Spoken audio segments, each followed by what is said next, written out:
Hello செல்லா குட்டீஸ், நான் உங்கள் தோழி ஆலிஸ் வல்ராஜ். இன்றைக்கி நம்ம ஆலிஸ் வல் சேனலில் பார்க்க போகிறது என்னன்னா ஹோம் ஸ்டைல் மசாலா பூரி எப்படி பண்ணுறதுன்னு வாங்க பார்க்கலாம். இது என்ன ஹோம் ஸ்டைல்னு பார்த்தீங்கன்னா, இது வந்து டிஃப்ரெண்ட்டாக வந்து வீட்டில் பண்ணுற மாதிரி இருக்கும். சிம்பிளாக இதுக்கு வந்து நம்ம 3/4 டம்ளர் துவரம்பருப்பு எடுத்துக்கணும். அதுக்கப்புறம் மிளகு, ஜீரகம், அதுக்கப்புறம் வந்து பார்த்தீங்கன்னா மிளகா வந்து ஒரு 12 மிளகா நான் எடுத்துருக்கேன், குண்டு மிளகா. மிளகு ஜீரகம்லாம் பார்த்தீங்கன்னா 1.5 ஸ்பூன் போட்டுக்கோங்க. அதே போல் 1 ஸ்பூன் ஓமம் வந்து கண்டிப்பாக அதுக்கு இம்பார்ட்டன்ட். இந்த ஓமம் தான் வந்து கம்ப்ளீட்டாக அதுக்கு சூப்பரான ஒரு டேஸ்ட் கொடுக்கும்னு சொல்லலாம். அந்த ஓமத்தை நீங்கள் வந்து போட்டுக்கோங்க. ஸோ ஓமத்தை எல்லாத்தையும் போட்டுட்டு அதுக்கப்புறம் ஒரு பிடி பச்சரிசி வந்து நான் போடுறேன் இதில் வந்து. இதெல்லாம் போட்டுட்டு நம்ம நல்லா வந்து இதை வந்து பவுடர் ஆக்கிக்கலாம். மிக்சியில் நல்லா பவுடர் ஆக்கிட்டு அதை வந்து உரமாக வச்சுருங்க. நெக்ஸ்ட் வந்து பார்த்திங்கன்னா இதுக்கு தேவை வந்து நமக்கு வந்து பட்டாணி, அதுக்கப்புறம் வந்து கொண்டக்கடலை, அதுக்கப்புறம் உருளைக்கிழங்கு. அதை நம்ம வந்து எல்லாத்தையும் வேக போட்டு வச்சுக்கலாம். நைட்டே காலையில் பண்ணுறீங்கன்னா நம்ம நைட்டே ஊற போட்டணும்.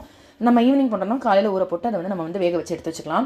இதை வந்து ஒரு அடிகனமான பாத்திரத்தில் இந்த ஒரு பர்டிகுலர் பவுடரை வந்து கொட்டிட்டு இதுக்கு வந்து நம்ம நிறைய தண்ணி ஊற்றணும். ஃபார் எக்ஸாம்பிள் இந்த பவுடருக்கு நான் 1.5 லிட்டர் தண்ணி வந்து எடுத்து ஊற்றிருக்கேன். இப்போவே நீங்கள் உப்பையும் போட்டு கலந்துக்கோங்க அந்த பர்டிகுலர் பவுடரில். ஸோ கலந்துட்டு அது கொதிக்கிட்டோம். ஒரு கொதி வர இந்த பிறகு நம்ம வந்து மிளகாத்தூள் இதில் ஆட் பண்ணிக்கலாம் கொஞ்சோண்டு. ஏன்னா வந்து மிளகாவோட காரம் மட்டும்தான் நமக்கு இதில் இருக்குது. ஸ்டில் கொஞ்சோண்டு மிளகா பொடி போட்டால் அந்த டேஸ்ட் நல்லாயிருக்கும். காஷ்மீரி சில்லி நம்ம வந்து போட்டுக்கலாம். இதில் சில்லி பவுடரை போட்டுட்டு கொஞ்சம் அது வந்து நல்லா கொதிச்ச பிறகு 2 உருளைக்கிழங்கு வந்து நம்ம வேக வச்சதை வந்து அப்படியே வந்து ஸ்மாஷ் பண்ணி இந்த கிரேவிலேயே நம்ம போட்டுடுறோம். ஸோ போட்டுட்டு அதையும் நம்ம நல்லா கலந்து விட்டுக்கலாம். இந்த உருளைக்கிழங்கெல்லாம் போடும்போது நல்லா டேஸ்ட் வைஸ் ரொம்ப ரிச்சாக இருக்கிற மாதிரி நமக்கு இருக்கும் அந்த மசாலா பொரியோட கிரேவி வந்து. ஸோ இது நல்லா கொதிச்ச பிறகு நம்ம என்ன பண்ணுறோம் அப்படின்னு பார்த்தீங்கன்னா, ஆல்ரெடி நம்ம வந்து மிச்சம் இருக்கிற உருளைக்கிழங்கெல்லாம் மசிச்சு அதில் வந்து சாட் மசாலாவும் மிளகாத்தூளும் போட்டு தனியாக வந்து நம்ம வந்து அதை பிளெண்ட் பண்ணி தனியாக எடுத்து வச்சுக்கிறோம். இதை நம்ம வந்து இந்த லேயரிங் பண்ணும்போது இது ஒரு லேயரை நம்ம யூஸ் பண்ணிக்கலாம். அதுக்காக நான் இப்போ எடுத்து வச்சுக்கிறேன். நெக்ஸ்ட்டு வந்து பார்த்தீங்கன்னா, இப்போ வந்து ஆல்ரெடி நான் வந்து இதுக்கு கேரட்டு, அப்புறம் வந்து கொத்தமல்லி, அதுக்கப்புறம் வெங்காயம்லாம் போட்டு வச்சுருக்கேன். இதில் வந்து வேக வச்சதெல்லாம் கொட்டிடுங்க திரும்ப இதில் கொண்டு அந்த கிரேவிலேயே. நம்ம வந்து 2 வகையான சுண்டல் போட்டிருக்கோம். பச்சை பட்டாணியும் போட்டிருக்கோம், கொண்டக்கடலையும் போட்டிருக்கோம். இதுக்கு ஒன்று மட்டும் கூட நீங்கள் போடலாம், பட் ரெண்டுமே போட்டால் சூப்பராக இருக்கும், டேஸ்ட் அல்டிமேட்டாக இருக்கும்.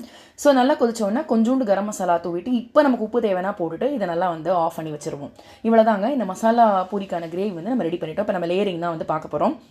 இந்த லேயரிங் தான் ரொம்ப ரொம்ப இம்பார்ட்டன்ட். இதில் எப்படின்னு பார்த்தீங்கன்னா, பூரி வந்து நீங்கள் ரெடிமேடாக வாங்கினாலும் சரி, இல்லை வீட்டில் வந்து நீங்கள் வந்து வாங்கி பொரிச்சாலும் சரி, நான் வாங்கி தான் பொரித்தேன்.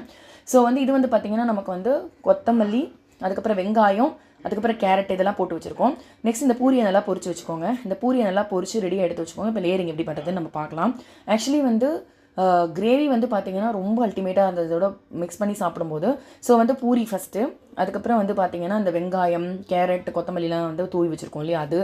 அதுக்கப்புறம் வந்து மசிச்சு உருளைக்கிழங்கு கொஞ்சம் போட்டு அந்த கிரேவியை மேலே போட்டுக்கலாம்.